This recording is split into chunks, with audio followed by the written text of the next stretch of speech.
Hi guys, good morning. I'm Elmer. I'm property student at SML Finders. So in today's video, I'm gonna show you this available commercial space for rent here in Taft Avenue in Malate, Manila, just along Corino LRT station. Yeah, so malapit na siya. So kung naririnig nyo yung ating background, pasensya na kayo kasi yun yung train na dumadaan. So medyo pumapasok ngayon dito. So yeah, just along Perennial Artist Station and very accessible lang siya. This unit is located in the second floor of this Jewish building. No, it used to be a synagogue. No, if you know a Jewish association, no, it used to be a synagogue.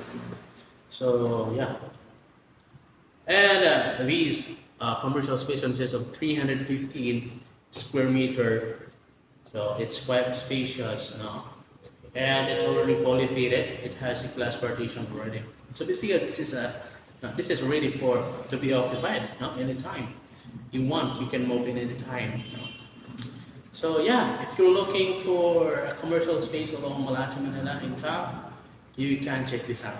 Now, no, guys, this is the only available unit right now because all other units are already occupied. So this is the last unit that are available right now. So yeah, hiring before kayo maunahan ng iba. Alright, so hindi ko na matagalin ito. Let me show you the specs. Tara.